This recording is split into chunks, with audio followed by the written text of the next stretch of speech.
Well, maybe we should get going here. So welcome everybody. And my name is Sheila Holm. I am with AARP. I am based in St. Louis, and I'm filling in for Diane. She's doing a little volunteer work this week.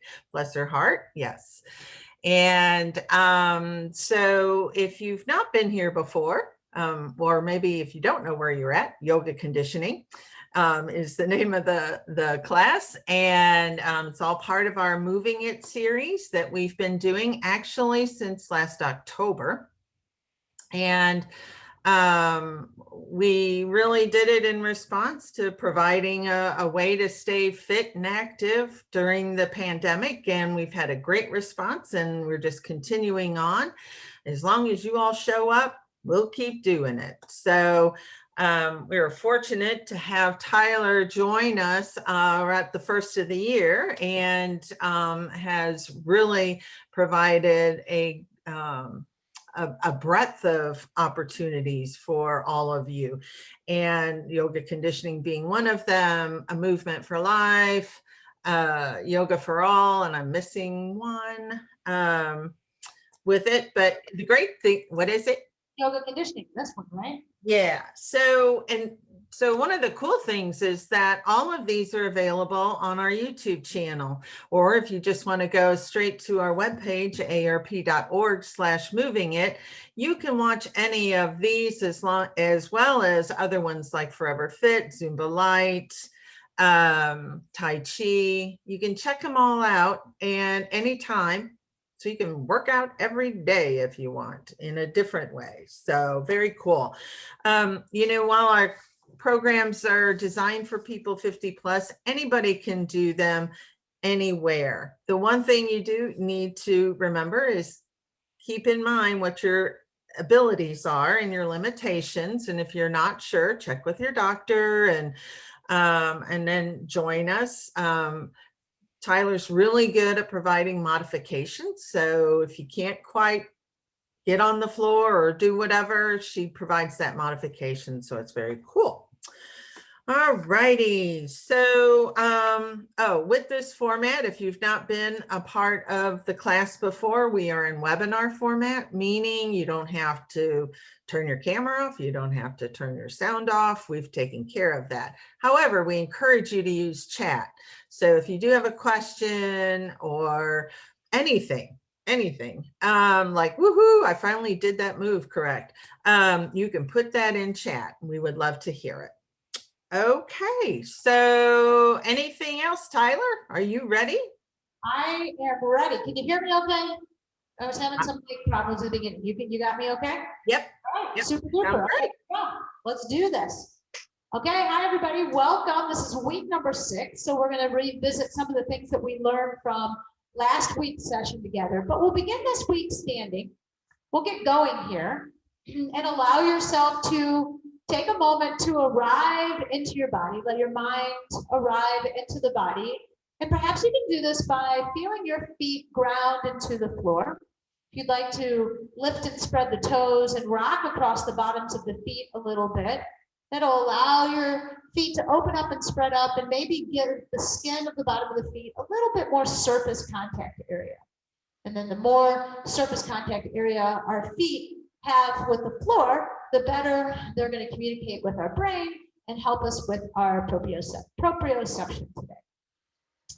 And then come to stillness in your feet, put the softest micro bend in your knees and start to gently pull the ground together or pull your feet together. Now they're not moving, you're just actively doing that. Feel the muscles of the insides of the legs light up and then release that, wiggle the knees, let it go. And then soft bend in the knees, slightly tear the ground apart. Feel the muscles maybe on the outside of the legs turn on, release and let it go. Now, find that axial rotation. You've been with me before, you know what I'm talking about. If you're new, then we can talk about it in the chat after class. So find that corkscrew in the legs, the activation of inner and outer legs at the same time, soft bend in the knees, and then stand nice and tall. Circle sweep your arms up. Shoulders, shoulder injuries, don't go past your shoulders. Otherwise, reach up. Sorry, my hands are out of the screen. I'll make a fix on that in a second. And then look up. And then take your gaze back down. If this is uncomfortable in your shoulders, you can bring them here. And take a look up and look back down. One more time. Take a look up, open up the front of the throat, and then look back down, draw the chin down to the chest. And then bring your eye gaze back to center, release the grip, and bring your arms back down to the sides. And then we're gonna move with the breath. Sorry, I'm just gonna move my camera up, move with the breath here. Inhaling the arms up, reach overhead. Exhaling the arms down. Each time you inhale your arms up, I want you to move on your own breath. Think about the rib cage moving away from the pelvic floor or the pelvis, the top of the pelvis. And then as the arms go down, maintain that length in your spine. So lifting up, reaching. As the hands reach up, pull up, ribs out of the pelvic bowl. Exhale, arms down. And then pause after your third one and just come to standing. Elevate the shoulders up into the ears and then slide them down the back, broadening across the front of the chest. Slightly draw your navel into your spine, just feeling some of the postural muscles engage as you stand tall. See if you can locate the crown of your head, just standing here, and lift and lengthening it up to the sky to create more length in the spine. Notice your inhale. See if you can breathe deep into your lower lobes of the lungs. And the way you'll feel that in your body is maybe some expansion down in the lower belly area. Continue to take this moment to explore your inhale and exhale, and notice if you can feel movement in the torso in the side lateral body as you inhale. Rib cage expanding out to the sides. Rib cage contracting back to the middle on the exhale. And even on the inhale, feeling the body expand to the back of the room, as if your torso is a balloon, expanding in all directions in the inhale. And then contracting like a balloon, losing its air on your exhale. Maintaining length in the spine as you do so. And when you participate in this conscious breathing, you might notice that by slowing down and focusing a little bit, there's so much more room in the lungs that you have to breathe into. And just by becoming aware, you don't cut off that breathing cycle, you breathe a little bit deeper, and you train yourself to take deeper breaths. We'll finish together on your exhale. One more circle sweep, arms up, look up, lift up. And exhale, arms down to the sides. Good, lift and spread the toes. Keep them spread and lifted. Tap your big toes just a couple of times. Give your big toes a tap, the other toes are lifted. And then lift and spread and give your piggy toes a tap. 4, 3, 2, 1, and then go big toe and piggy toe. Big toe and piggy toe one more time. Notice the muscles of the feet activating. Place the toes back down on the ground. And we'll move into just a little bit more of a spinal warm up here. Bring your hands together, point and shoot the fingers forward as the back of your body rounds to the back of the room. Eye gaze is at the thumbs. You're caving in or rounding in the chest here. Make sure you're breathing. And then find the opposite motion. So separate the hands, lift the heart, let it glide forward. Bring the shoulder blades toward one another in the back body. Lengthen out through the arms. Inhale. And then put the hands together, shoot and round. Now the shoulder blades feel like they're separating from one another. And then creating the opposite motion, open up the arms, chest expansion, spread through the fingers, feel energy radiating out of the fingers. And then coming back to standing. Move into our chair pose now, sitting your hips back, pull behind your heels. And then you can bring your hands into chair or into prayer, shortening the lever in your chair pose. Your eye gaze is going to be down to the floor in chair pose. And notice where the weight is in your feet. See if you can keep the weight more in the heels here and see if you can wiggle and move in the toes here. And then release your hands from prayer. Place your hands back behind you like an airplane. Turn the palms down so the pinkies are close to the body. And then reach and then just do tiny little pulses. Reaching back, pressing down. Allowing the front body to open up as you reach back. And then if you're shooting energy out of your fingers, really straightening through the arms, you might feel your triceps starting to fatigue or turn on as you do these pulses. 5, 4, 3, 2, 1. Stand up nice and tall. Wiggle yourself out. We're going to move to our 4-corner balance drill that we do from chair pose. And I'll demonstrate it for you. Coming into chair pose, you can do it with me actually. Come into chair pose, bring your hands into prayer. Shift your weight into your left foot and peel up your right heel so just the toe is touching. Take your fingers and point them forward as you touch your right toe forward and then bring it back and stand tall. Come into chair pose, peel up your right heel, stick your right toes out to the side of your body, arms can go forward, and then stand tall. Back to chair pose. Up under your toe. Reach back behind as the arm with your toe as your arms reach forward and stand tall. Chair pose, this will be the most challenging one. Arms go forward as you reach behind and tap. Back to your toe and stand tall. Good. If you'd like to use a support, always on any balance exercises, if you prefer to use support while we're doing that, just bring it in and hold on to it. Moving to the other side, chair pose, hand on chair, our hands at prayer. This time the weight is in the opposite leg, right leg for me. I'm going to peel up my left heel, tap my toes forward, point, and stand tall. Moving a little bit more quickly, chair pose, out to the side, point, step and stand tall. Chair pose. Arms go forward as my foot reaches back. Stand up nice and tall. And then one more time, chair pose.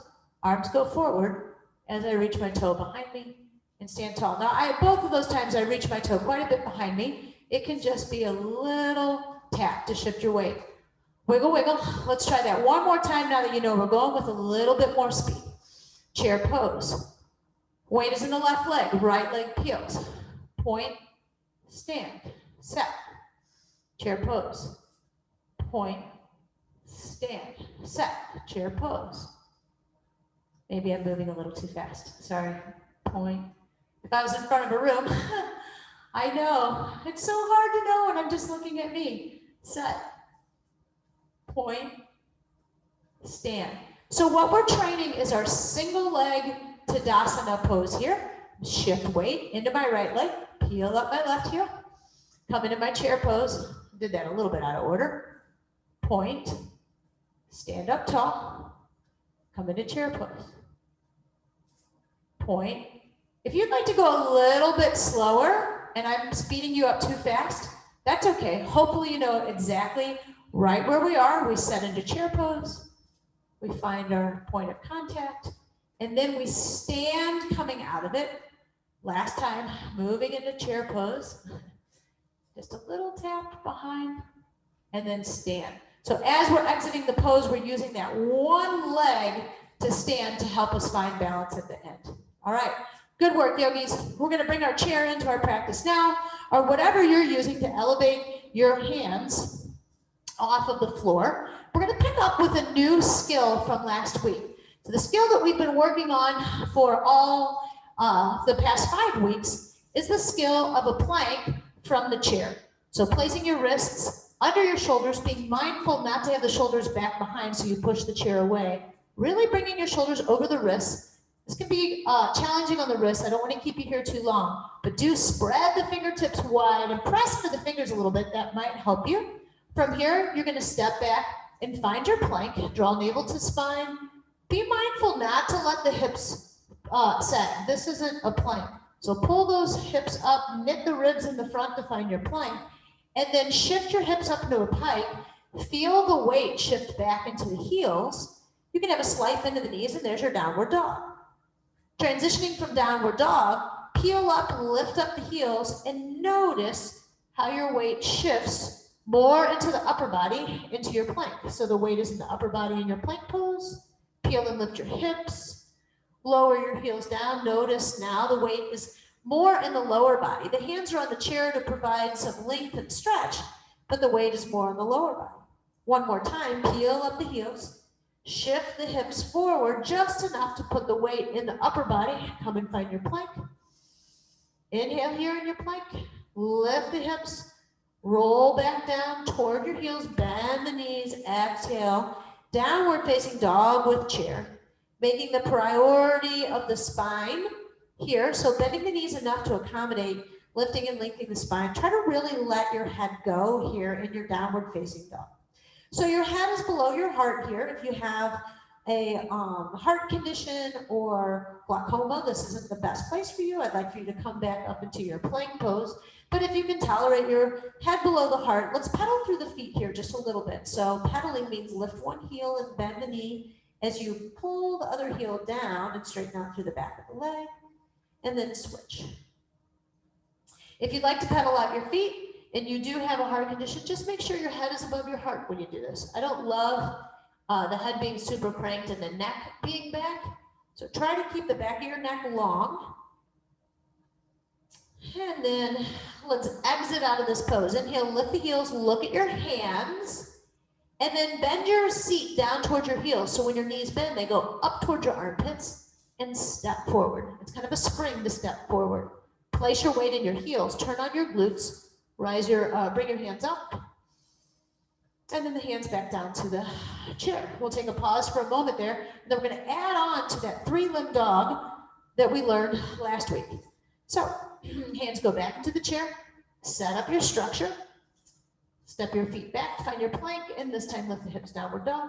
From here, your left foot might move just into the midline about an inch or so, and then lift and lengthen through your right leg. Notice as the right leg lifts, you might get a delicious stretch in the left hamstring. You can bend the knee or even lift the heel a little bit if you need to in the left side. Last week we worked on bringing the knee into the chest and doing a little crunch, but we stayed in downward dog and then we pushed away. So you can try that one time and feel it in your body. Maybe one more time, feel it in the body. This week we're going to add on. So put your foot down, take a rest for a second. Can you take a look at the screen? This week we're going to add on. We're going to try. Now for some of you at home, if you don't have the upper body strength yet to do this, you can just transition from downward dog to plank like we just did.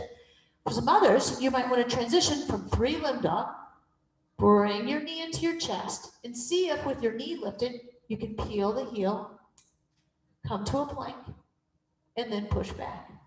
Three-limb dog. Inhale, reach. Bring the knee into the chest from downward dog, then come to your three-limbed plank. Peel yourself back to three-limbed dog. Extend, inhale through the leg. Exhale, knee into the chest first, then lift the one heel, coming into your three-limb plank. Final time, place the heel down, lengthen through the leg, and then bring your foot back down. This time you can just walk yourself back up to the chair, weight goes in the heels, stand up, recover the hands and the shoulders from that. So it's a lot of time on the wrists, I know. And so make whatever modifications necessary. If you're not ready for lifting the leg up, that's fine. For those of you that are ready for it, just wanted to show you that possibility. Can't say that word, so now I'm going to try it. Let's take it on the other side. Planting the hands in the chair, creating a little bit of torque, stepping back, find plank. So you know where you're going on this side. Lift the hips, downward dog. Slightly bring the right foot to the midline. Left leg extends back behind. Good. Bring the left knee into the chest. Peel up the right heel. And then come forward into three-limb plank. Push the hips back. Notice the right heel goes back down. When you feel your downward dog, inhale, extend through the leg. Exhale, knee into chest. When the knee arrives in the chest, then peel the heel. Come forward to your plank. Peel the heel back down. Feel the weight go into the lower body. When the weight's in the lower body, inhale, extend through the leg. Exhale, knee into chest, then peel up the heel. Place the weight into the upper body. That's our third and final one.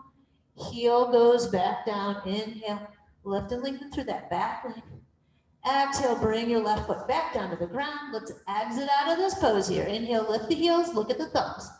Exhale, bend the sit bones down to the heels as the knees go up. And feel a little spring when you come forward. Place the weight in your heels, rise up, reach up, and bring your arms down to your sides. Woo! That was a lot of plank work today, I know. Always, if you're watching this video at home and the chair is a little bit too much for you, you can always play around with these poses on the wall, right? So you can just work on your transition on the wall. You can see that I'm still driving that plank shape and that downward dog shape. My arms are up a little bit more, so it's just less weight in the upper body. We'll move to our warrior work today. We'll enter warrior pose from a wide-legged stance. So we call this a straddle position, and this will be our home position for our warrior poses.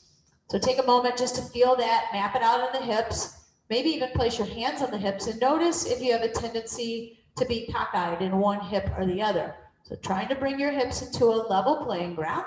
We've been practicing for the last 5 weeks on how to enter warrior 2 from this shape. I'm going to start with my right leg. I'm going to pick up the toes, pivot on the heel so that the toes are facing the top of my mat. So it's a 1/4 turn from the direction I'm facing. From here, go ahead and bend that front knee so that the knee is aligned over the ankle and it's also in alignment with the toes in the direction that the toes are facing. Now you might take a moment here to just gently invite the flesh of the upper leg to roll outward and then turn on the glute a little bit to support that outward motion. The reason we do that is because it's very common in this pose to lose that external rotation in the hip and to let the knee collapse into the middle, and that's not the alignment that we're looking for. We're really looking for that knee to open up. I cue the knee, but it's really this activation, this external rotation in the hip. Now this other foot, we want internal rotation in this hip. So take that heel and drop it back. There you go. And then elevate and lift the arms and find your warrior 2.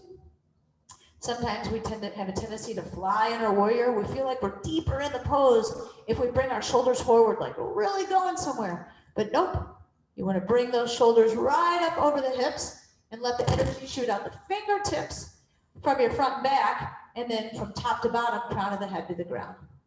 Good. Place your hands on your hips, straighten out your front leg. Inhale. Exhale. Find your warrior 2. Option with the hands on the hips or reach overhead. Straighten out the front leg. And exhale. Find your warrior 2. Good. We'll keep moving in this fashion. Keep coming out of warrior 2 and then landing warrior 2. And then be curious as you're breathing and doing this motion. So can you feel external rotation of this front hip? Is your knee tracking? Can you feel the internal rotation of this back hip? But can you also push through your back leg and feel the outside edge of the foot making contact with the ground as you have that internal rotation? Let's do one more warrior together. Inhale, exhale, land in your warrior 2. Eye gaze is over your fingertips. We'll reverse our warrior. The hand that's behind you in the back, just allow it to rest on the back of your leg.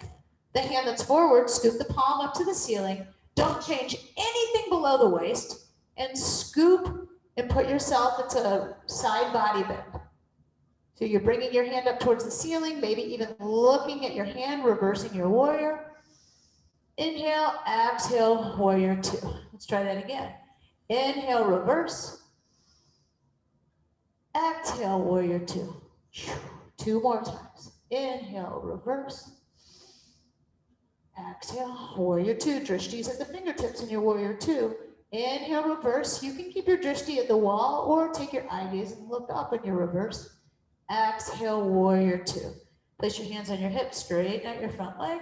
Pivot your feet toward the middle. Take your feet a little wider here. You might want your chair. I'm just going to neutralize all of that work with a little wide-legged forward fold here.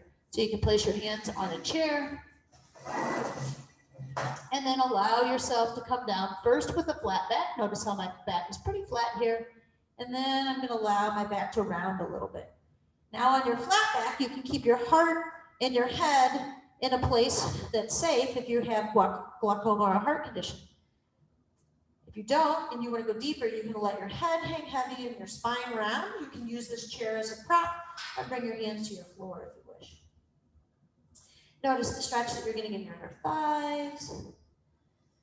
And for those of you that have experienced this pose, wide-legged forward fold, you can move Shift back and forth, bending one knee, straightening out opposite leg, shift the other direction. Let's come out of this pose. Let's do it slowly. So come back onto your chair or your prop, or bring your hands to your waist and flatten out your back. So I don't want you to rise to standing yet. I want you to bring your head heavy with your heart, or level with your heart. Flatten out your back. Yeah, and then take a moment to push up or push into your heels and rise up. So we're coming up nice and slow out of that pose. If you ever feel dizzy coming out of a pose, just come back to the floor. Just bring your knees down to the floor, or stay safe in the floor. Our feet are still nice and wide, but let's go ahead and heel toe the feet in. That's the safest way to come out of your straddle. Wiggle, wiggle, wiggle. Let your body release all of that residual tension, bounce a little bit, and then let's get back into our wide-legged straddle, taking our warrior twos on the other side. All right, yogis, here we are. Left side, pivot on the heel. Toes go 45-degree, knee bent. Take a moment to look at your structure and set it up. Knee over ankle, external rotation of the front hip, and the back leg, the heel is going to drop just a little bit to create more internal rotation. Even though the leg is internally rotating in the back, you're still pressing on the outside edge of your foot. Nice work. Shoulders over hips. Bring your arms up to your warrior two. Maybe take your eye gaze, or not maybe, do try to take your eye gaze over your front fingers. And then option to put the hands on the hips as we straighten out the front leg, and then float the arms up as we dance, or take your arms up overhead and then finding your warrior two position. So we'll continue to move in and out of warrior two, however you want to, whatever hand choice or arm choice you take it. And just feel the different sensations as you move in and out of the pose. Maybe start with the feet and notice if you're scrunching toes under or rolling to inside or outside edges of toes, can you lift and separate and relax the toes? And then notice if you can feel the internal and external rotation of the legs. Last time, stay with me here in warrior two. Lift and lengthen through the spine, reactivate through the hips here, and then let's dance the warrior. Moving into reverse, take your back hand, put it behind you, scoop your top hand forward, and move into reverse. So this is a side bend for the side of the body associated with the foot that's forward, but the legs aren't moving at all. And then come out, find your warrior two. Let's keep dancing that. Inhale, reverse your warrior, play with your eye gaze. Maybe it's up at the ceiling, that'll challenge your balance. Exhale, laser focus, warrior two. Inhale, reverse. Exhale, warrior two. I don't know if you heard that little pop, but on the inhale, I got a reverse. On that inhale, I got that deep stretch, a little rib, I don't know, movement, little gas bubble pop movement. Let's do one more. Inhale, feel that stretch on the left side, that increase tension on the left side of the inhale, and then exhale your warrior two. Awesome. Hands go on hips. Straighten out that front leg, pick up and pivot your toes. And this time we're going to do something different. Let's bring the heels in, and then notice the heels are in and the toes are out, and we're going to bend our knees over or out towards our toes. So we're in a horse pose or goddess pose, and then lower down and press up. So we did this in our conditioning class, a little sumo squat. Our feet might be a little bit wider or a little bit more and turn out, but just moving both hips into external rotation. Squeezing glutes and inner thighs at the top of the horse pose. One more time, lower down. Exhale, press it up. Here's a bonus challenge for anybody that wants to try it. If you want to get out of horse pose, just toe heel your feet together. If you want a bonus challenge here, you can come down into horse pose with me. Find your drishti. Lift your right heel off the ground and lower it back down. Lift your left heel off the ground and lower it back down. So that's a little thing you can do. Right heel lifts, left heel lifts. Draw your navel to your spine as you're working. Right heel, left heel. It's probably enough. Both heels go down. Press up. Do toe heel your feet to exit out of this pose. Good. Hands go on the hips. Let's do a little hip root to the side to unwind that work. Take your hips forward, squeeze the glutes, lift and lengthen through the spine. Hip root down to the other side, or over to the other side. It's about to the back corner of the room, not straight back, not off to the side. Come forward, squeeze the glutes. 2 more times. Back and squeeze. Last time. Back and squeeze. Just get into some juicy little hip circles here as we let go of that open hip work that we did today. We're going to move into another single leg balance. So let's take the chair and bring it in for balance. You may use this or may not in this first round. So I'm going to invite you to bring your feet about hips distance apart, shifting the weight into your left leg. Step your right toes back just so they form a bit of a kickstand. So all of the weight is really in my front or my left leg, and I just have a kickstand in my toe leg. Hands are going to go on the hips. We're going to hip hinge at the spine, down, and then hinge back up. So that might be a little bit challenging for the balance of this leg with a big toe. So if you'd like to hold onto the chair for balance, we'll try that again. Flat back, hip hinge down. Front leg has a micro bend in the knee. Maybe you can lean as far as your shoulders being in line with your hips, so a pretty deep lean, and then push through the heel to come back up. So we're working that hamstring, working our way to a little warrior 3 or single leg lift. So notice the kickstands down as I hip hinge, down and up. Really bring your shoulders over your hips, opening up the front of the hip. Let's try that one more time. Hip hinging down, kickstand back there for balance, and come back up. Bring your back leg back to the front. Whew, it's a lot, yeah? Okay, wiggle the hips. Only do as much as it feels good to you. This is a recording, so you can just put this away in your memory bank, like, yeah, this is something I'd like to do someday, and I can see where we're going with this. Take your feet wide again. This time, take the opposite toes back.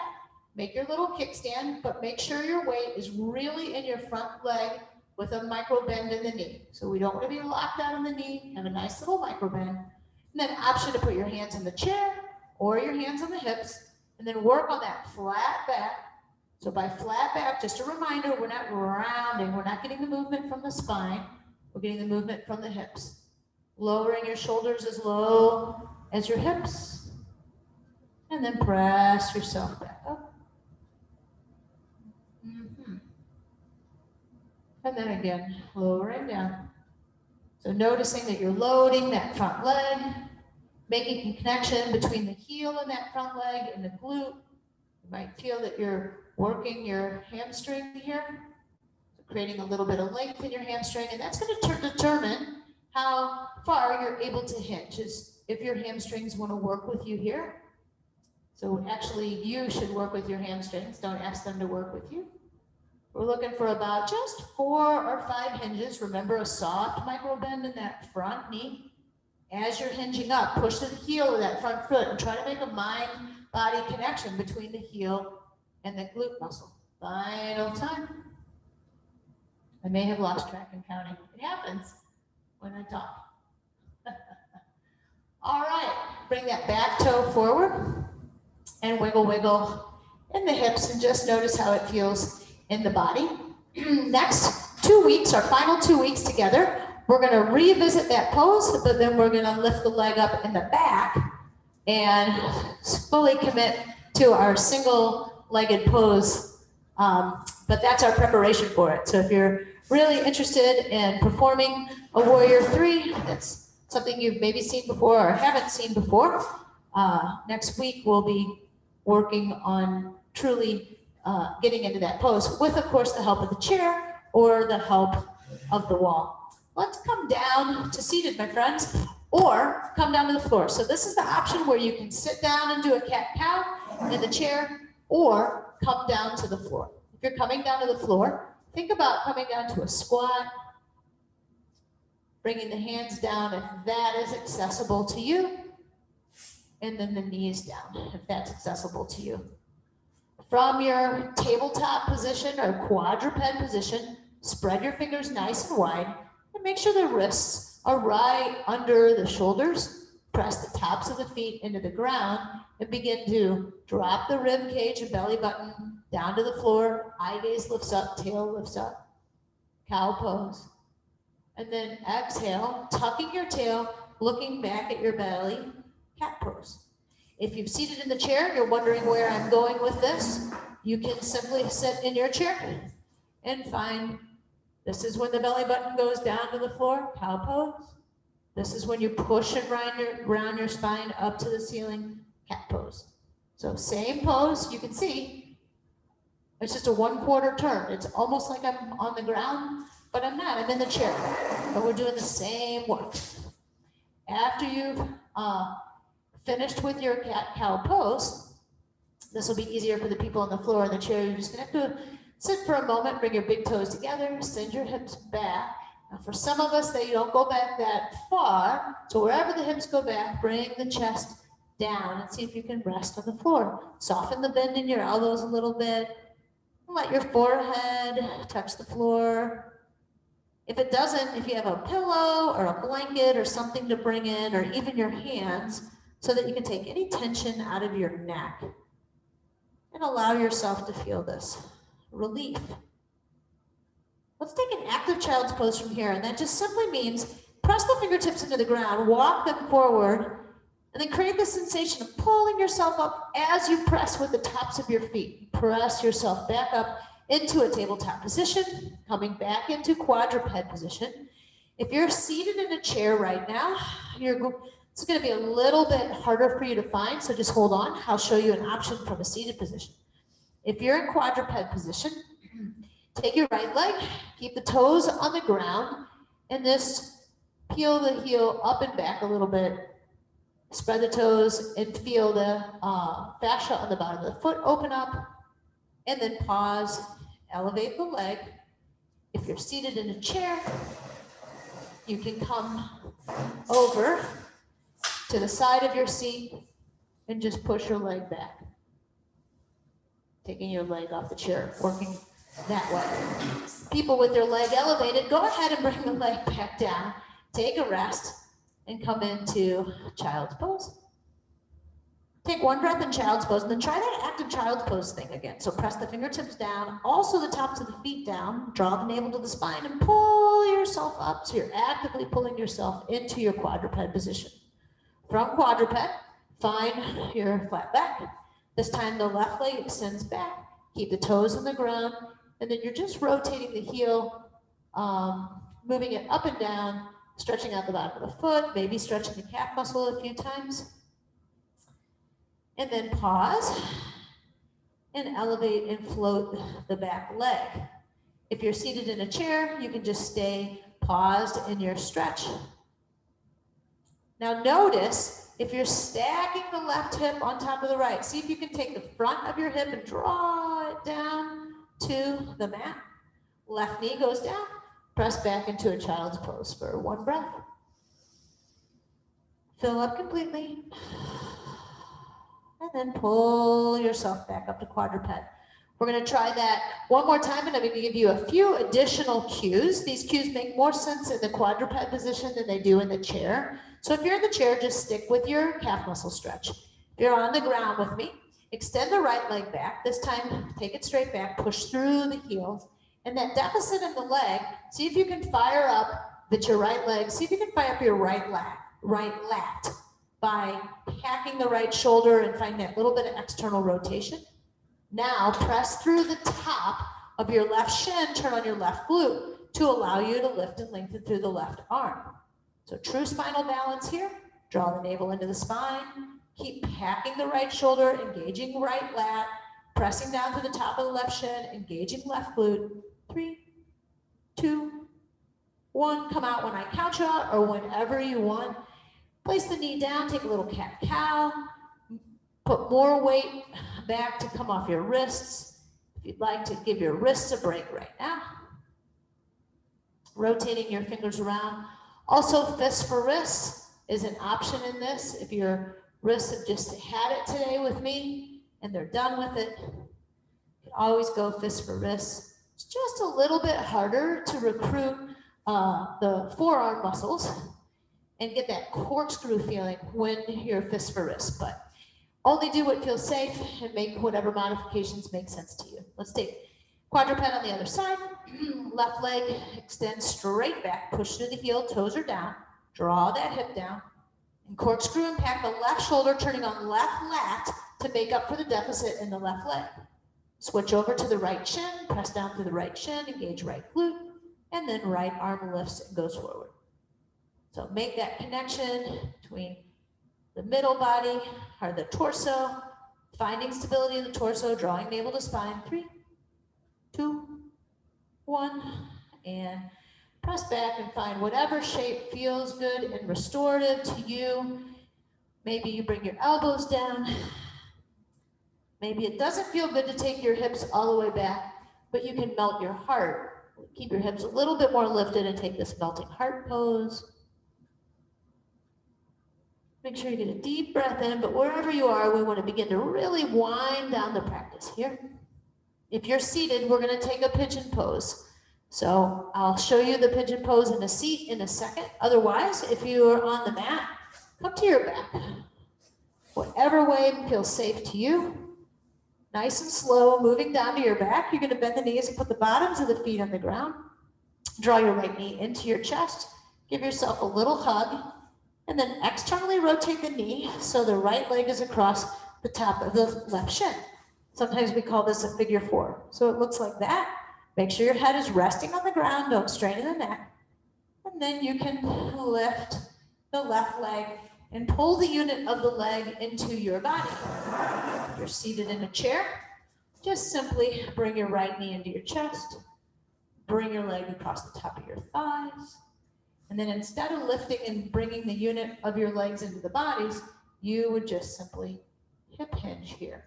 You don't have to go very far to feel sensation in your hip. If you're on the ground, go ahead and uncross, put the left foot back down on the ground, uncross your legs, plant your feet, bring your arms down to your side, make sure the eye gaze is at the ceiling, lift the hips, squeeze the glutes, open up the front of the hips. Inhale, exhale, lower it down, and then set up your shape. Whether you're in your chair or on the floor, left leg is going to cross over the top of the right thigh. If you're in the chair, you're going to hip hinge down towards the unit of your legs. If you're on the ground, pick up your right leg. Feel free, if you're on the ground, to bind your hands behind your right hamstring and pull that unit of your legs in. If that's not accessible for you, a dish towel or a belt or a necktie, you can always weave it in behind the leg and assist. Probably a towel is a little thicker and a little easier. Obviously, a yoga belt would work for this too. Wherever you are, make sure you're continuing to breathe and then exit out of your pose, either whenever you want to, or we can all exit out as a group now. Uncross your left leg, one final. If you're on the ground, bridge pose. Notice when you lift up in your bridge pose, keep your eye gaze up at the ceiling. Try not to look and turn your head to look at the computer. See if you can pretend like you have a block between your inner thighs. You're squeezing your inner thighs toward one another. The knees aren't touching, but you're just lighting up those inner thigh muscles. Let's see if that informs opening up through the hips anymore. Continue to breathe. Bring your hips down to the floor. If you're in a chair, press your hips back so your back is resting on the chair. And let your legs fall open if you're in the chair. If you're on the floor, take whatever reclined position feels comfortable for you. If you'd like to keep your knees bent and the feet on the floor, that's great. And if you'd like to straighten out through the legs, you can go ahead and do that. We'll take 1 minute of silence here in Shavasana. And by silence, I'm going to guide you just to encourage you to soften a little bit. So we'll start with the muscles of the face. Noticing if you're holding an intention in the forehead. Sometimes when we try to really think about things, we try to access that deeper thought by scrunching up the skin at our forehead.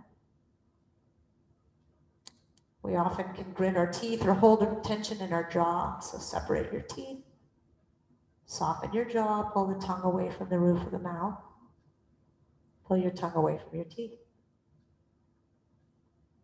Take that sense of release and letting go into your throat, down into your chest and along your arms, down into your belly and along the fronts of your legs. Try to release all the way into your fingers and toes, ankles and wrists.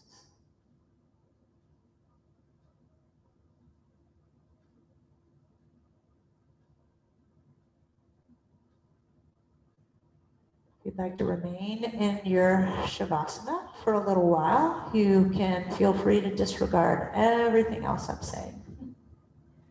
If you'd like to end class in a seated position, I'm going to encourage you to wiggle your fingers and toes, move your ankles and your wrists. See if you can make your way over onto one side of your body in a side position, it's called Shavasana B or fetal position. Knees are bent, maybe your head is resting on your arm like a little pillow. And then from fetal position, whatever arm is on top, use that arm to press yourself into the ground and come back up. And you can take a seat on the ground in whatever way feels comfortable in your body. So if it just feels best to have your legs extended, you can. If crisscrossing your legs in Sukhanasana or easy pose, Sukhanasana or easy pose feels good, you can do that. And then we'll just finish with a moment of gratitude for our community that we have as we practice together. And even though we can't see one another, I hope we can feel the support and encouragement and love from each other as we continue on this wellness journey. It's a pleasure and an honor always to be here with you. I look forward to seeing you next week.